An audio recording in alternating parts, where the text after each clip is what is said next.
Test, test, test.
Hello everyone, welcome to the Flat Pack Show, episode 91. It would have been at 92, but unfortunately had to attend a family funeral last week, and a lot of other things happened, but glad to be back. So I'm your host Flattmeister, got my great co-hosts. I got with me Switchpoint.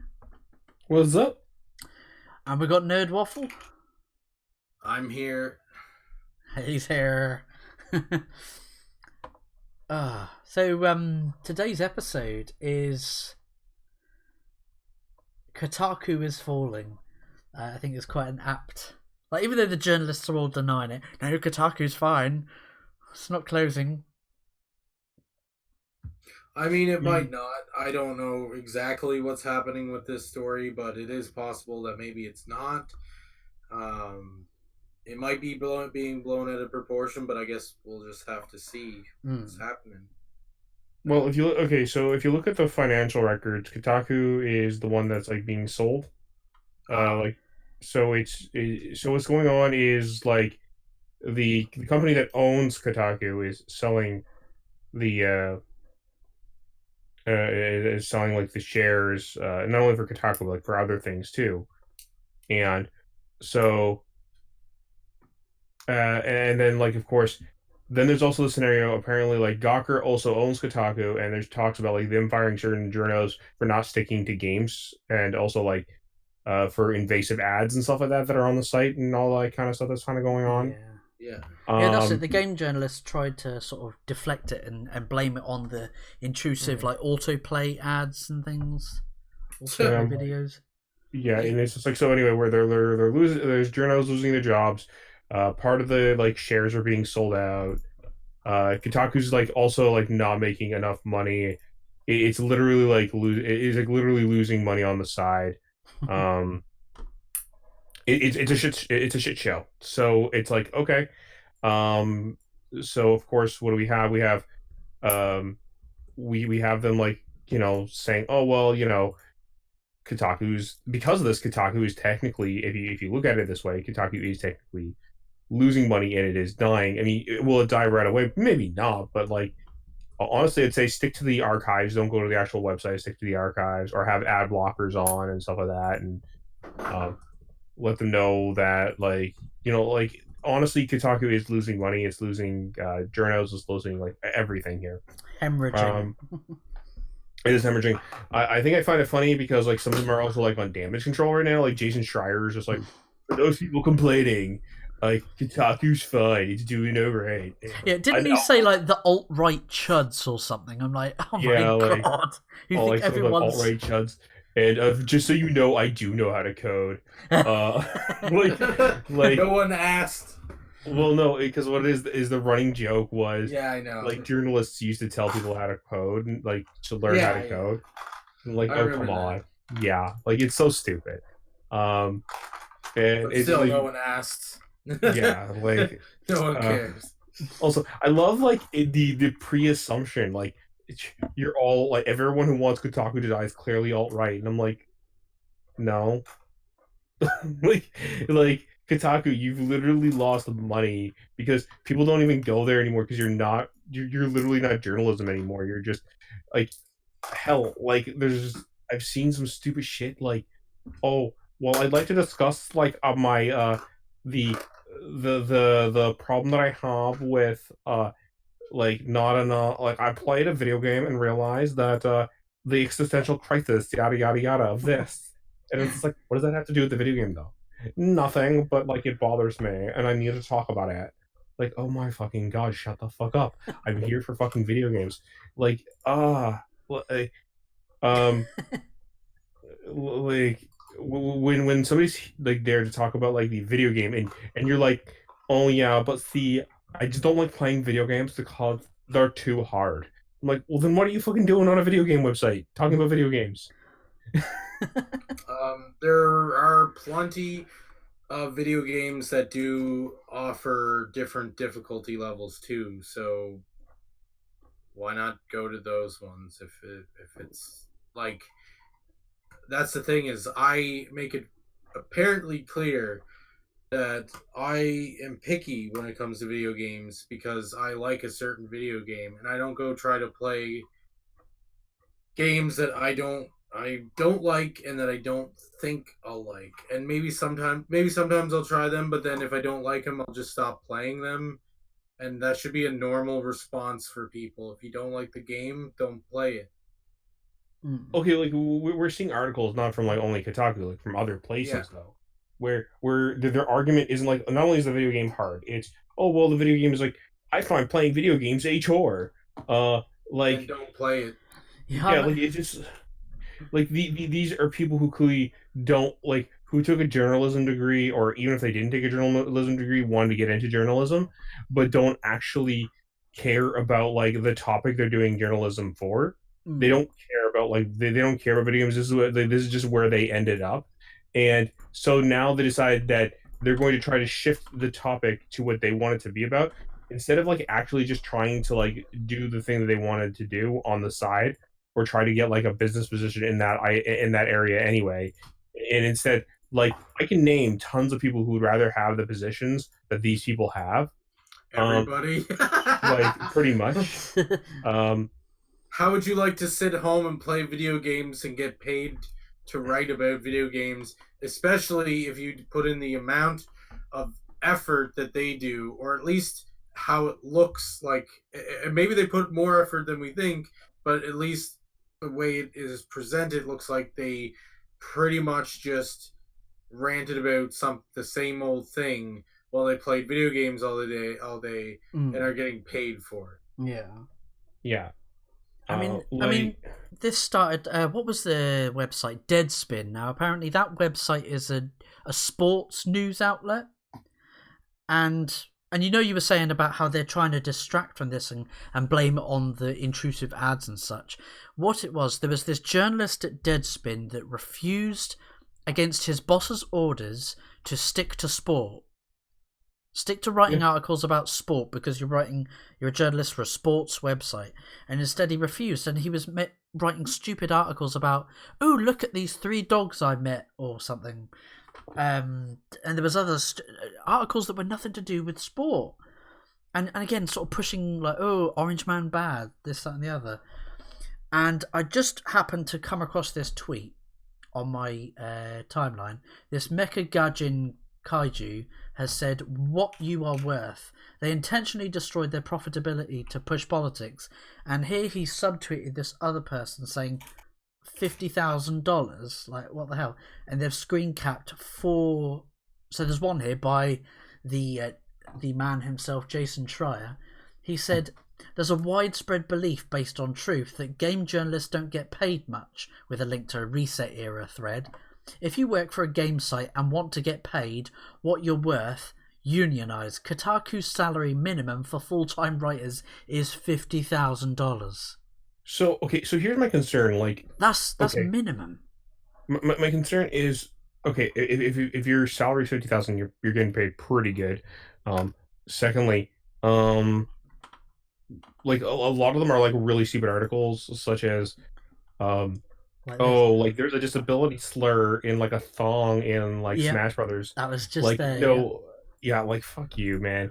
And secondly, Help! I accidentally brought Mario Party instead of Smash by Jeter Jackson. There's a uh, when did she write that one?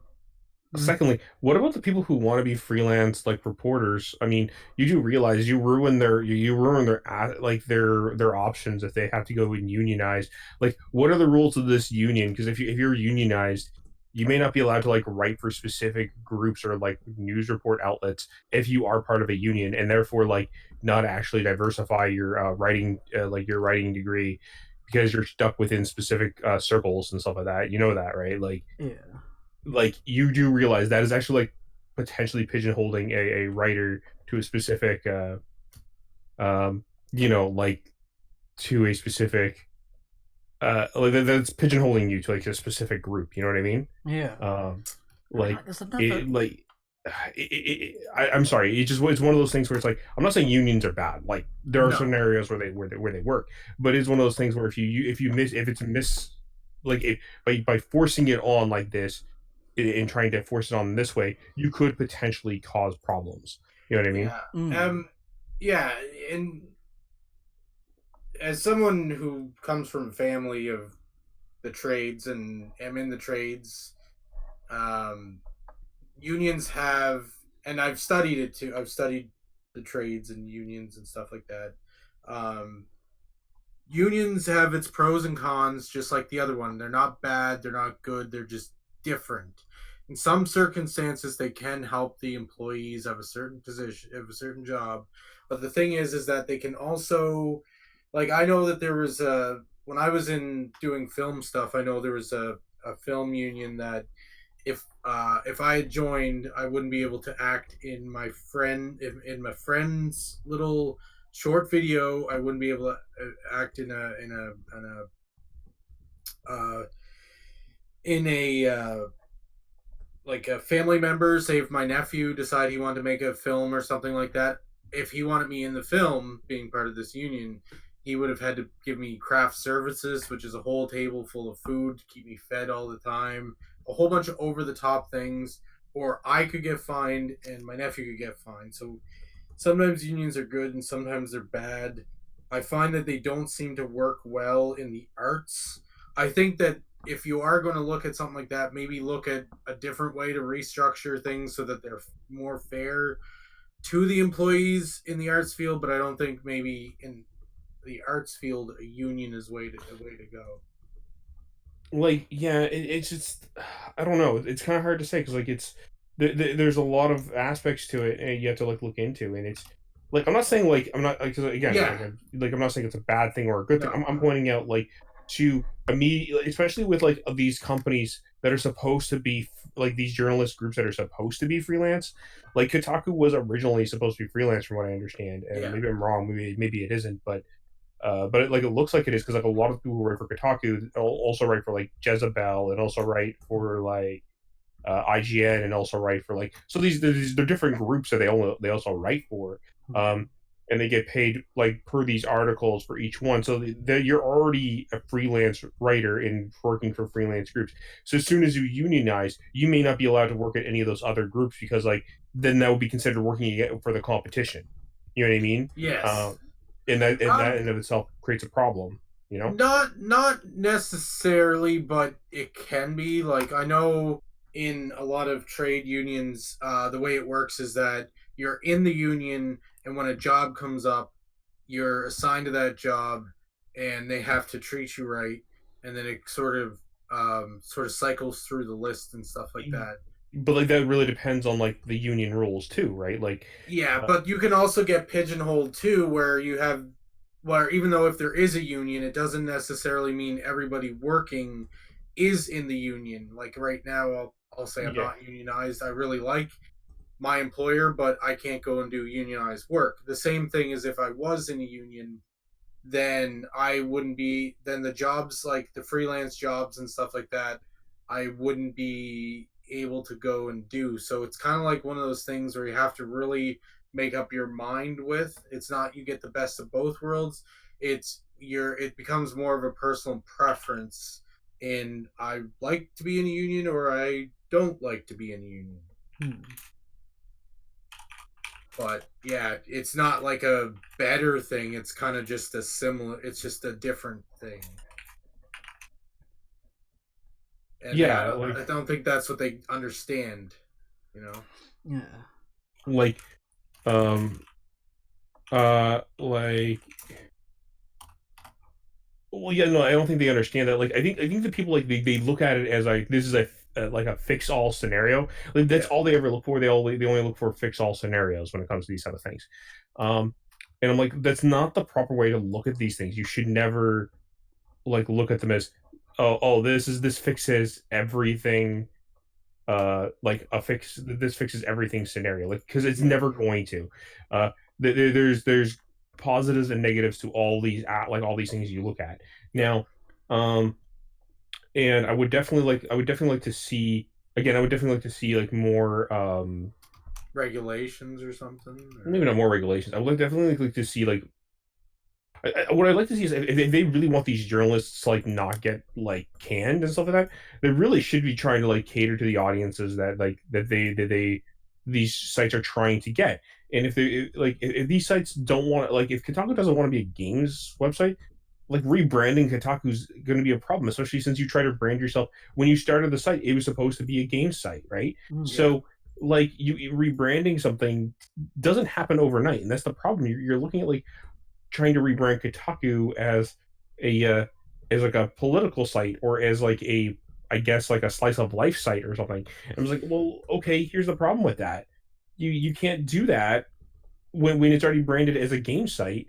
That's kind of what the point of like the other avenues of this thing were supposed to be. You know what I mean? Like, when the like when you had like these other areas that were owned by Gawker, those other sites are supposed to be for those things. So you can't, like, you can't just change it. Like, so when Kotaku was about games, and that's what people were like, we're always asking from Kotaku: do actual games journalism, talk about games. You know what I mean?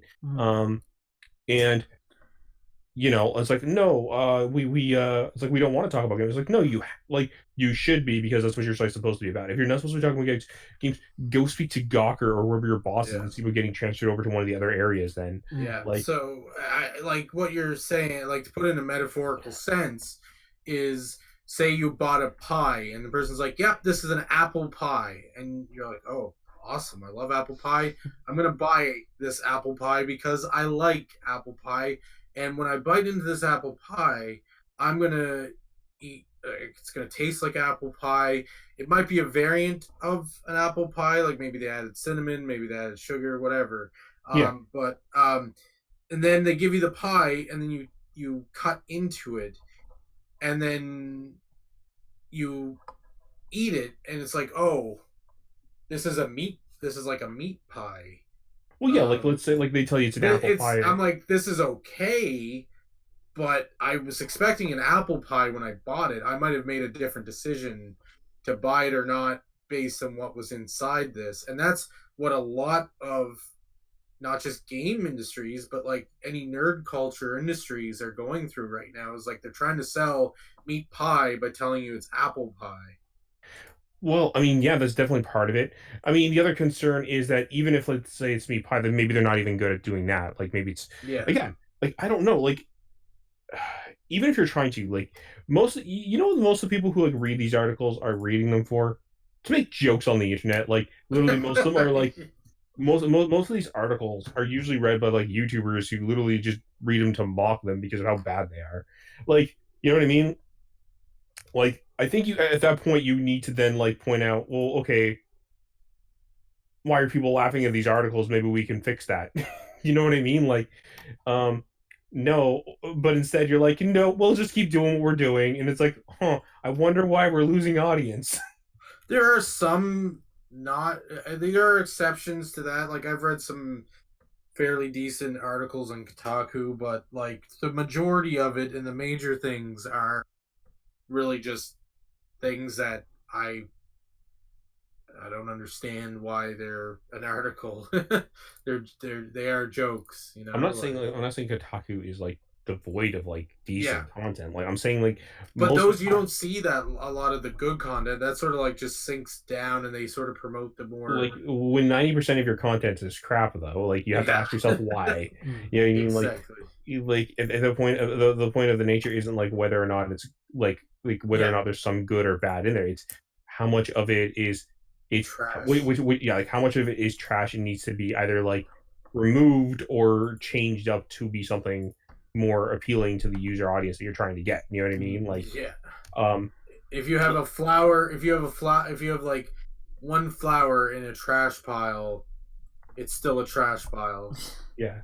Thing is, Kotaku never used to be this ideologically driven. It was always about game. Like in the early 2000s, I remember I didn't know many game websites, and like my friend would, I'd go around with my friends, and he'd like, oh yeah, let me show you this cool trailer of this cool game. It was Oblivion. That was I remember when he showed me the trailer to Elder Scrolls Oblivion. I was like, oh wow, this game looks cool, and I think that was it was showing it on Kotaku. And there was none of that ideological BS back then. It was about the game, the gameplay, the graphics, which voice actors are going to be in this game. You know, gaming Well, was I don't know. starting. You know, I don't think Kotaku started off being about political No. agendas. I think eventually, like, it just became that. Like, Yeah. I mean, maybe there might have been hints of it at first, but like, I think eventually, just kind of like evolved into that. Yeah. Because wasn't it Like, Colin Moriarty got, because he's a conservative, isn't he? And yeah, that I think that made him eventually quit IGN because it was set in San Francisco, their offices, and he's like, I can't stand this extreme liberal BS. like, yeah, like it's so. The thing is, like, he left IGN. So, okay, I want to point out if any of these guys who work at Kotaku right now have any gumption and they actually want to still succeed in like journalism, they'll make their own blog spots. They'll make their own YouTube channels. They'll do like they'll find Podcasts. ways their own podcasts, whatever they have to try to get out there. Colin Moriarty did it. He left IGN and made his own like his own website, his own media group, his own YouTube channel, his own like he scrounged up the funds. He actually like he started small and he worked his way up, and he's doing like regular podcasts with Chris Reagan now, and like he's actually like made something of himself. It wasn't that after he got kicked out of was it what was it with Greg Miller from IGN as Yeah, well? like, Was it something funny or something it was called? like so him and Greg left and started Kind of Funny Games. Yeah, that's right. it. And then he was forced out of Kind of Funny Games because they didn't want to. It was a tweet he made on International Women's Day, wasn't it? Yeah, like when he said, it was just finally some peace and quiet or something. Yeah, that's it. Like, and it was just a joke. His wife laughed about it too. Like she was in bed with him when he made the tweet. But apparently, you know, that caused some controversy, and so he left Kind of Funny Games. I don't know if he's still friends with Greg or not. That's not the point here. The point of the nature is he still found ways of making success on his own and like working his own way, kind of thing. You know what I mean? Like it's like, and the thing is, he separated his channels in specific ways. He has the one where he talks about like political backgrounds and political things, where that's a separate thing. He has one where he talks about games, like that's a separate thing, where him and like Chris Reagan talk about games. He has a separate thing specifically for like talking about the history of America.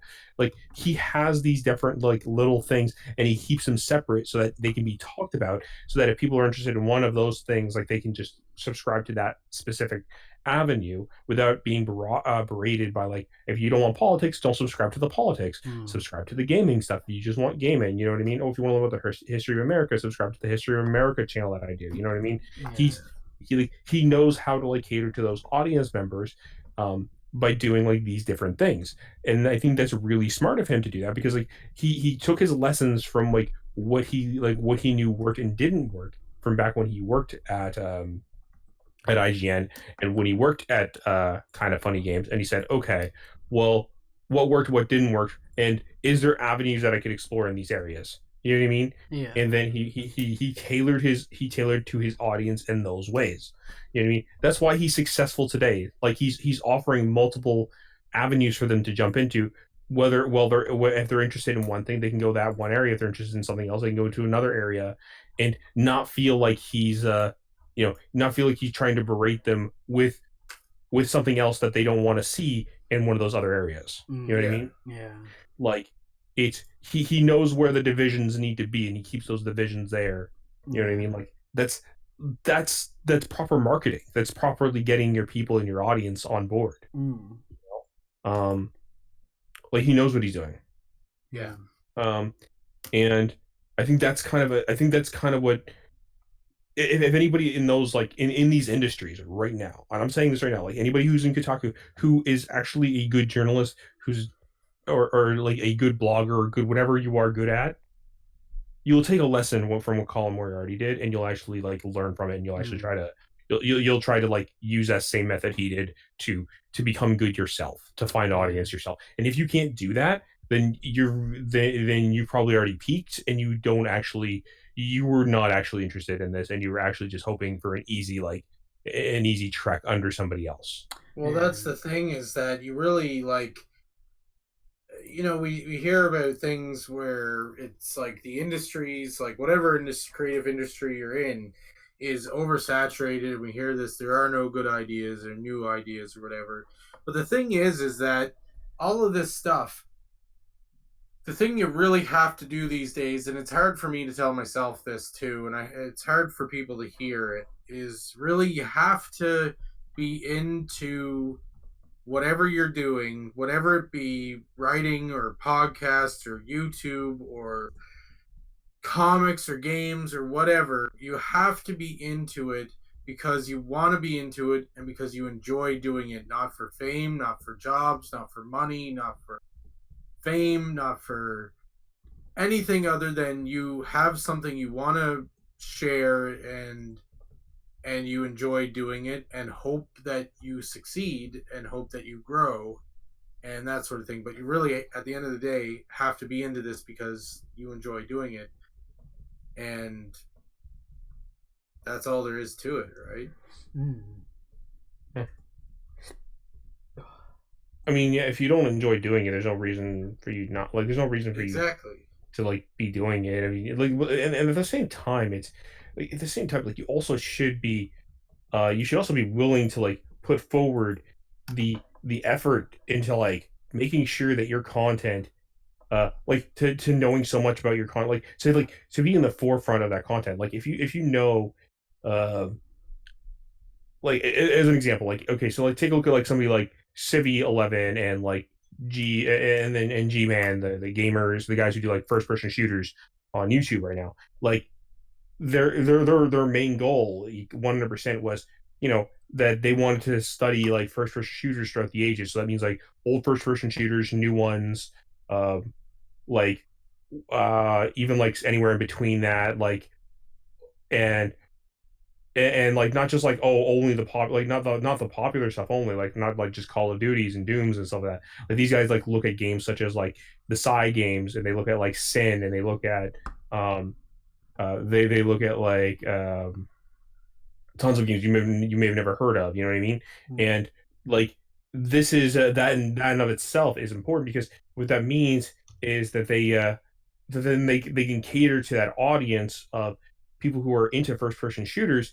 And not only that, they can also like bring in like an audience to like maybe to games that they've never heard of before, and also maybe even give an insight, because they when talking about these games, if they prove that they know stuff, even like from that they know how these games work, and they know information about these games in details when they're looking over these games, or they're reviewing them or doing gameplay or whatever, that when they like not only do the popular ones, but like when they show that they know information about like less popular games, and what they're talking about, not only do they introduce an audience to those games, but at the same time they can then they show they have like a level of authority when talking about like more popular games, because then they can know like what works and what doesn't work, and they can definitely explain that much better.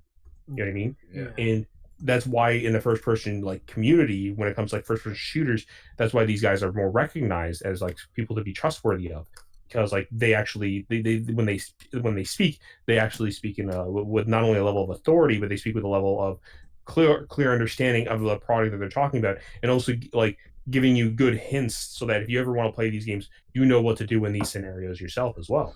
You know what I mean? Yeah. But see, that almost sounds like they're doing it because they're passionate about doing it and because they like doing it. You know, Yeah.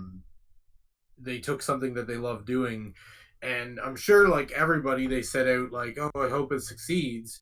But at the same time, to do something like that, you'd have to almost be like, "Oh, I want to do this because I'm really passionate about this. I really enjoy this. I like doing this." Otherwise, that's where you separate the people who want to do things because it's a passion to the people who do it because of fame and glory and getting like, oh, look, I'm a nerd, I'm popular, look, I wrote a nerd story on Kotaku, I must be a nerd. Mhm. As opposed to the guys who are like, yeah, let's take like games that people probably never even heard of, because we love them and we really want to talk about them. Yeah. I mean, I that's hope why we I succeed. like that's why I like Bleeding Fool, because it's a community-run website. It's all written by people that actually have a passion for geek mediums, like comics, movies, video games. Yeah, like if you have a passion for what you're talking about, like, and I mean enough of a passion that not only like that you can get like information out there to people, but like also like they can that people can understand where you're coming from, that you can explain yourself well. People will enjoy what you're talking about. Like you can, you know what I mean? Like you'll, you know what I mean? Like there's, I mean, sure, you may not get a lot of an audience. You may not get like as many as you're hoping for. I get that. I really do. But at the end of the day, the first thing you have to do is you have to make sure that like you at least know enough about the product that you're talking about, that it clearly means that you enjoy it. You know what I mean? Like, um, stuff like, you have to be able to like, you have to be able to know like something like, I love like certain types of games. Like I recently went through No One Lives Forever 1 and 2. Yeah. I hunted down those games to find like abandonware sites that like let me download them games, because there's a legal issue with those games that you can't get your hands on them, like through legal means, so you can't pay for them. Um, so I had to find another means to download them, and I did. Then when I did that, I played through the games, and they're fun games. They're great. They're made by a company like the original company that made Blood, but there's a whole thing, and now they're stuck like making Call of Duty games rather than like making creative things like they used to. You know what I mean? Like, Yeah. but like I learned all that while I was like studying these games and like looking into that. It's, you know what I mean? And like this is not the only game I've like found because of this. I've also found like other games going through this way too. Like hell, I found thanks to like a friend of mine, while like going through old first person shooters, I also found a game called Heat On, which is a Doom 2 mod. Um, or Head On or Heat On, however you pronounce it. And that's a really fun game. Like there's a really crazy story in it. Like you actually have to find and hunt like the scripts so you can read them, and Yeah. but like there's also fast paced action similar to Doom, but like there's also slow paced areas where you solve puzzles and stuff like that. That's really cool. Like the guy put a lot of effort onto it. He actually Jeez. to make it. And like he sold it on Steam because like it doesn't feel like Doom anymore. It feels like its own game because Yeah. that's how much effort was put into it. Wow. So I've what? already put Completely like new skins and things. Oh yeah, like no, there's custom enemies with different like patterns, new maps, like your own like there's a character you're following her own story and everything. Like it's a um like it is a whole thing. Yeah. I highly recommend it if you like classic like if you like classic shooters, I highly recommend like giving it a shot. Like it's really really good. Hmm. Um and I personally enjoy it quite thoroughly. Like I've actually already put like over 10 hours into it. uh, but like I'll honestly tell you right now too, like the actual bosses, or not just bosses, like I mean, sorry, like there's certain areas where you'll have like rushes of enemies, and you'll have to like literally be fast at dodging and attacking at the same time. And there's areas where it's Jeez. like slow, and you'll have to figure out how to like get through like how to get through puzzles and stuff like that. And like there's not many enemies going around at that point. Like Also, you have to I recommend reading the scripts as you find them, because like there's certain hints that you'll get for like how to solve certain puzzles, and if you don't read them, like you could easily miss something. Yeah. Like this is an actual full on game, dude. Like this guy just used the Doom engine. That's all. Wow. That's why I really like- want to play Ion Fury as well, because it's got that Duke Nukem. Oh yeah, Iron Fury is fantastic. Yeah. Highly recommend that. Yeah. See what I mean? Like these are like, you know what I mean? Like you find these type of games by like not only like by like looking through the right people in the right places. Yeah. I mean, what is it? I think I got like an email notification like, you have 17 games on your Steam wishlist that are on sale. I was like, oh, that's, let's have a look. Because I think you mentioned earlier on in the week about what's it called? System Shock. Yes. And I think that is one of the games that's on my list. I've never played the game before. I've only heard about it. It's supposed to be like it's the precursor to before BioShock 1. So like there are differences to it, but like it's pretty much almost the same story. Yeah. Wow. 80% off. It's £1.39, the enhanced edition, and I think System Shock 2 as well is 80% off again, £1.39. Wow, that's cheap. Oh wow. Jeez. The original Deus Ex game as well, 69p. Oh, wow. Nice. Anyway, I'm gonna have to peace out, guys, because I have to head off to work. But you guys continue the podcast. You guys have a good time without me here. Yeah. It's because we got that bloody time change. Yeah, blame Greenwich Mean Time. Blame the English for that. Yeah, we'll blame me. Well, you know what? Screw you, screw the Tea Party, and all that. Hey, now I like tea. Okay. I'm joking. I will peace out though.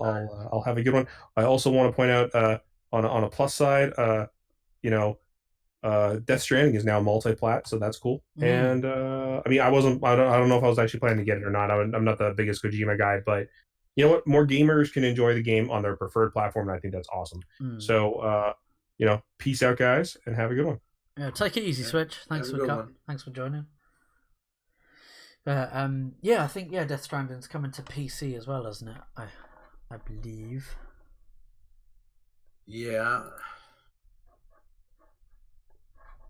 Let me just try and change.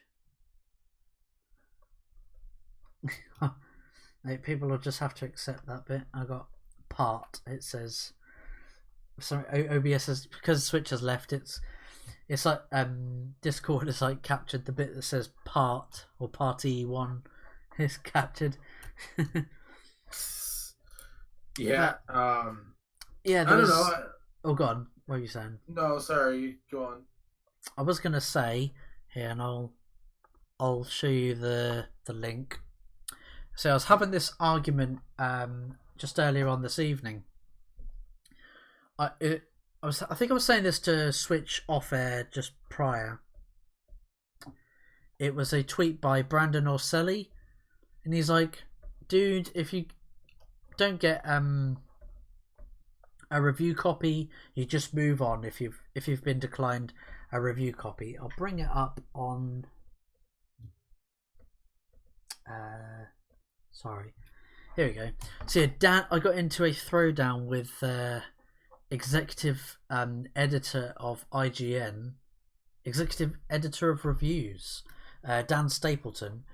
He tweeted, "I guess we won't have a review of Planet Zoo at launch because one preview in September wasn't enough for Frontier. And they've declined to send copies because we didn't, in quotation marks, support Planet Zoo throughout the campaign. I honestly can't recall having gotten a response like that before." And I couldn't believe I responded to him. I said, "Wow, the reek of entitlement.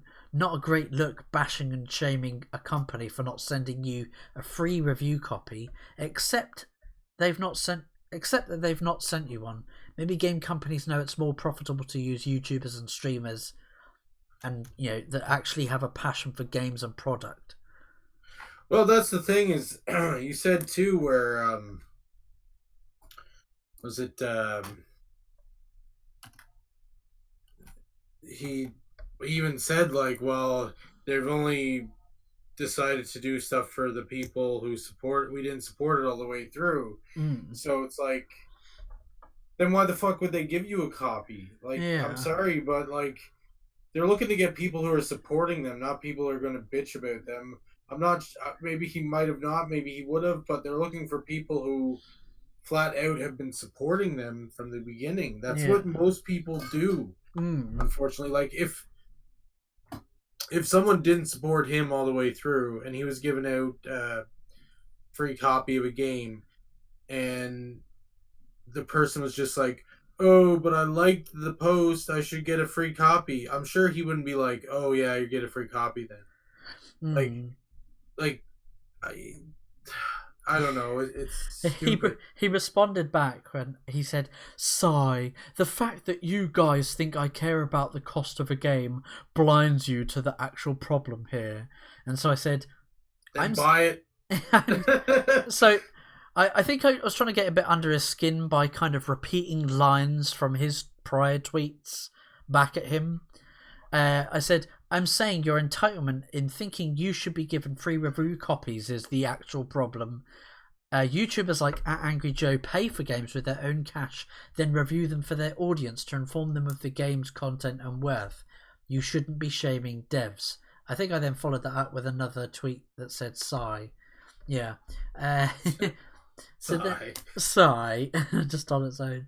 And he said, if they don't want to send copies, that's 100% fine. The problem is when they say they're not sending review copies because we didn't do multiple previews. Also, paying for a copy of a game you use to make many times that cost back isn't their own cash, it's a business expense.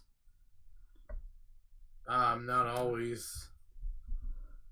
No, like I said, people like Angry Joe. I haven't had the chance to respond back to him again, but although Angry Joe Show and the brand, the Angry Joe Show, is technically a business. He's an entertainer and a YouTuber, and he's a gamer first and foremost, and he actually enjoys playing the games. He's not, oh, I'm doing it because it's my job to. Yeah, well, the other thing too that actually brought up something interesting when you said he's a YouTuber, business, whatever. Can't IGN or like if his business is writing or whatever, and IGN, can't they get business expense write-offs for writing off the purchase of the game? Like, but that's the thing. Like, these IGN and that don't pay for their review copies. Yeah, I mean, if these people can, well, his point of like tax write-off, if they can write off giving out these copies, why can't a business who reviews copies write it off just as easily? That's what I'm saying. You know, I would love, if I had the money to do so, I would love for like the next step in like my channel and the Flat Pack show as well is to do like playthrough reviews, reviewing games for people, for gamers. I would love to be able to do that as sort of the next step in the show and the channel. I mean, that's why we have guests on the show. Many of them in the past have actually been comic creators, but it's because first and foremost, as comic book readers and appreciate the art and the medium, we want to see their projects succeed. And we don't, like, there's been times where we haven't gotten a review copy or anything like that of their project and had to go and fully blind it and still did it. There's times where we did, but I don't think we've ever expected it. Exactly, yeah. I've never expected a free review copy of like an Indiegogo or Kickstarter comic. It's nice to have, honestly, as a thing to be able to talk about the project, but it's not a necessary thing for us, anyways. Yeah, usually we just go by like what's on show on their Indiegogo. So we're looking at it. We're looking at it as a potential Indiegogo backer. You know, that we're on the site, and we're looking at exactly what the customer would look at as well. I go, oh wow, this comic looks really cool. I want to back that. So yeah, we're looking at it in the same set of eyes. Yeah, and we've. Heck, I've bought a couple of Indiegogos and stuff, and I didn't get no review copy of it or anything. I purchased it after the fact, so yeah. Again, I'm not saying that if there, I want to make it clear that I'm not so against. I'm not so against the idea of getting review copies. I think they're great. I think they're fantastic for reviewers to work with. I think it's very kind of people who want to give reviewers a copy of their work so that people can share their excitement of the project and know firsthand what they're talking about. Yeah. But I think that if you're crying over the fact that you didn't get one, just like a review copy, and I don't know, like, yeah, are you that special that you deserve something more than anybody else? You know, I don't know. Yeah. To Hillim in the chat is saying that would be awesome. Is that what? Is that in response to me wanting to do reviews, like game reviews? If so, thank you very much. I appreciate that. And he also said all potential customer or buyer, presumably like that last point we were making, that when we have a guest on and we go by the pictures on the Indiegogo, like we said, we're seeing it as a potential customer or backer. You know, again, it's this reek of entitlement from game journalists. They think that they are the moral arbiters of truth, and that their word is God. Yeah, I mean, I sympathize with them. I sympathize with as many people as I can, really, because I don't necessarily blame them. I think that it's a long story. It's a long point that I'm not going to get to on here because it's not going to be taken the right way by anybody. But it's kind of like I understand where they're coming from, and I wish that. I thought you'd fell off your chair then. I wish I did. No, just for comic relief. But dances off the stage. Anyways, I sympathize with people because, like, I understand where people come from, and I'm not saying that they're bad people or anything like that. But I think that people just need to chill out and realize that, be thankful for the review copies that you do get and stuff like that, and the viewers that you do get. Like, be appreciative of the viewers you get and the readers you get. And that's the thing, is that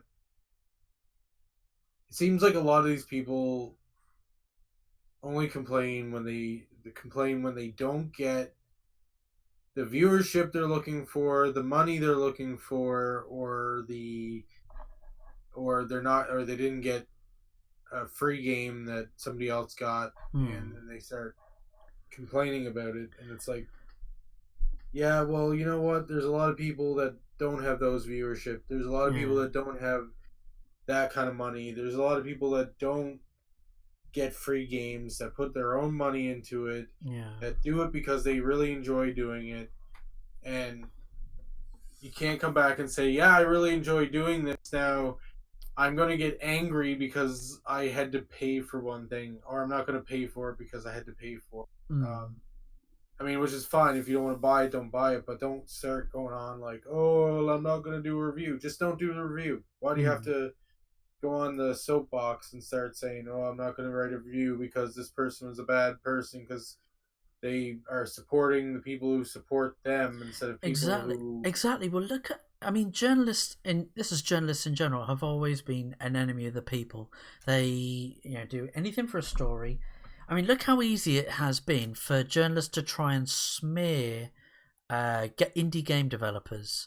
We've seen it with Tim Surratt with his cyberpunk game The Last Night, which has been delayed. I think due to like financial issues. But do you remember when he announced his game at E3 and he said, "Oh, I need to apologise for some tweets I made several years ago." And it was something to do with like he basically had criticised Anita Sarkeesian. He was pro Gamergate, or like that he was sympathetic and understood the grievances and criticisms that Gamergate genuinely had. They went after him, even though he apologised, which he didn't need to apologise for. They went after him, and they've done so ever since. They did the same with what was that game? I did an interview. Oh, that's it. Wormhole Wars. Well, it's called Splitgate Arena Warfare now. But do you remember Teabag Gate? Yeah. Where the female journalist claimed that she was teabagged by a teammate, killed, and the developers then said, "Yeah, there's no team killing in our games," and they even made a game mode which is called Teabag Confirmed, which is like kill confirmed. So instead of picking up a like a dog tag or something after you've killed your enemy, above their body hovers a tea bag, and you actually have to crouch near their body. You have to crouch and stand back up and teabag them. And I love that they owned that. But again, the gaming industry ran with that story that, oh, this game is toxic, and tried to smear them. And the developers went, yeah, our game at this event that you saw the footage was not playable. That was just footage that was pre-recorded footage from our team. Yeah, Tehillim says, yeah, she didn't like her Earl Grey tea bags. See, I was waiting to read this because Tehillim was busy writing. He goes, right, what they need to do with some of the game journalists, this could deliver a better decision by the companies, is this. So I was waiting in anticipation of what he was writing. So he said they need game journalists who specialise in first-person shooters, RPGs, etc. 3 to 5 employees would be enough to cover it. If they're eager enough, up to 10 employees, then watch their ratings rise. Which, exactly, like, I think they do that with IGN, don't they have, like, I wouldn't say specialised, but they do I'm trying to remember his name, right, Ryan McCaffrey, he works at IGN, and he predominantly reviewed first-person shooters. Well, they assigned him to play and review Alien Isolation. And he gave that game like a 6.5 or something, really like a really shit score. He complained that he would get killed by the xenomorph, like when he was just running towards the save point. I'm like, yeah, well, that's a rookie mistake. You don't do it in that game. You don't run to the save point, otherwise you'll get killed over and over again. Burned by the xenomorph. That game it really captures the atmosphere and essence of the first movie. I don't understand how he could give it something so low as just above average. But again, it was because he's predominantly used to playing first person shooters, and that is a slow stealth game with like puzzles and hacking, and using gadgets and stuff like that. But again, yeah, they need someone that's more specialised in certain genres of games. Yeah. But I think gamers and game developers as well have just had and they've been burned enough times by the gaming press that they just don't trust them anymore.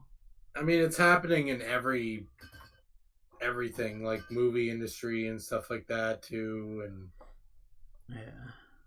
yeah.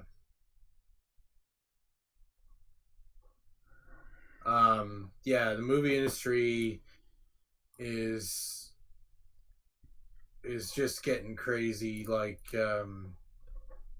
Joker got bad reviews, and now it's almost up to $1 billion or whatever. Yeah. It's doing very, very well. That reminds me, where is that notification? Oh, come on, I know I can find it somewhere. It was someone saying, yeah, people, all the journalists claiming that that Joker is going to cause people to be violent incels. Take a look at Watchmen. They were saying, like the new HBO Watchmen, and how it's made people. How come that's not? Oh, come on! I'm trying to find it on my bloody. See, the thing is that the Joker could have been that. I'm not saying that there's not a possibility that it could have caused some sort of copycat or some kind of certain situation or whatever. That can happen with anything. It's the same thing. Like, I don't know. Like, I guess I'm a bias because I'm pro mental health. We need a lot more mental health. Shit. Oh, you mean you're pro help for mental health? You're not pro. Yeah, let's be mental. I mean, a bit of both. Let's be mental. No. But like, it's just that. So maybe I'm biased, but it's kind of like I think that what was I going to say? Sorry, it's not that I'm pro mental health or sorry, not. So I'm biased, but I think that the thing is that what we need better help for mental health because I hate this where people look at the outcome and they don't look at the source, and it's like the source is mental health issues. A crazy person doesn't think killing is a good idea. If you talk to a sane person's going to say, yeah, killing's bad. Everybody knows that. All sane people know that. The problem is that you get people with mental health issues that don't get them resolved, that get called names and stuff like that. And you know what's funny is Joker actually talked and addressed that, and apparently it was bad. So I think we just need better mental health and not, let's censor the movies, because a normal person's going to watch it and be like, yeah, this is pretend and this is not normal, kind of. Yeah.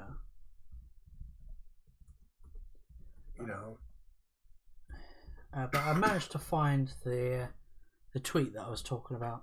So yeah, Data Racer. You should follow this account. He's really good at sort of archiving tweets and things. So he goes, Watchmen is 98% certified fresh on Rotten Tomatoes with its cringe woke dialogue. SJW's Watchmen makes me hate white people, and anyone leaving a bad review is a racist Nazi incel. Watchmen has a better chance of inciting violence than Joker did, and here he's just archived all of this, like, articles. You've got, like, Rotten Tomatoes. It's 98% critics, 43% audience. The critics' consensus is bold and bristling. Watchmen isn't always easy viewing, but by adding new layers of cultural context and host of complex character, it expertly builds on its source material to create impressive identity of its own. And again, all these articles of right-wing troll backlash against HBO's Watchmen is stupid. It's getting a backlash by right-wing people. Watchmen gets right that Joker got wrong. It doesn't glorify violence for the sake of it. Yes, it does. Watchmen tells stories about America's racist past in America's racist present. Actress Regina King on fighting white supremacists in Watchmen. My community is living this story. And then there's all these tweets by people going, I couldn't even get past 10 minutes of Watchmen without screaming, I hate white people. White people are demons. Wow, dear God, I'm sick of seeing the shit they've done to us. Yes, I'm watching Watchmen. Jeez. Like, I've heard that apparently they turn Rorschach into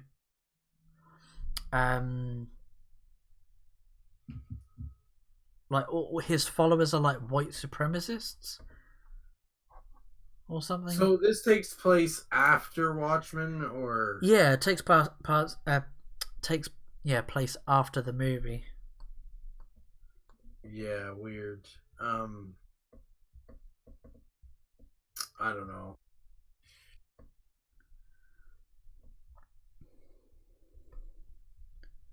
Again, just you can see, like, I love when racists are mad. It's all these tweets. But it's true that Watchmen has a better chance of inciting violence than Joker did.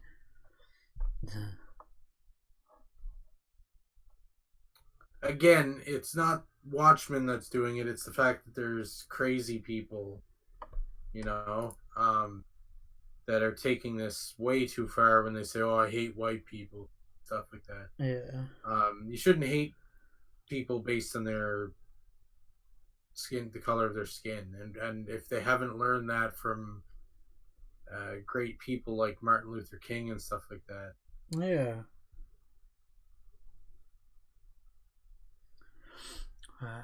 It is just ridiculous.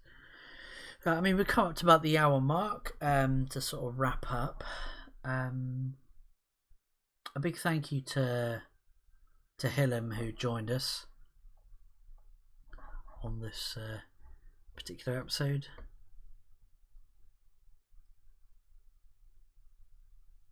But yeah, Tahillam is saying, I do agree it does come off like a character study, still an entertaining film. Oh, is he talking about Joker?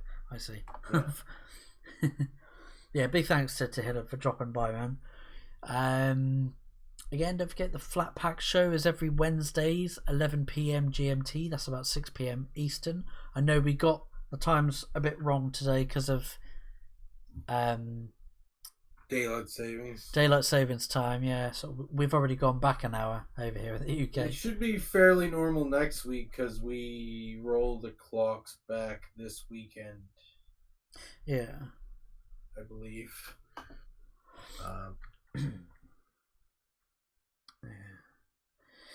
So any sort of final words, Corey? No, just honestly, like, to sum up, I guess, the last half of what we were talking about. I can't remember really the first part. I mean, I can, but I'm super tired. I would say just,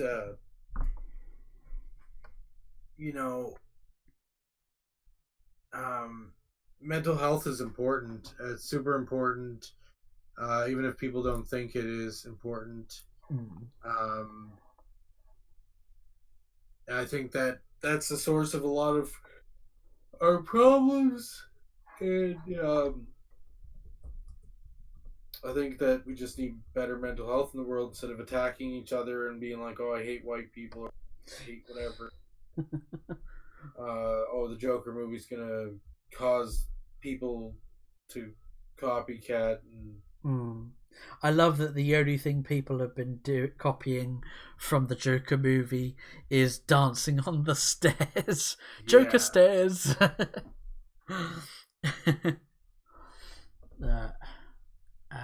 Once again, a big thanks to Hillam dropping by. Anyone else?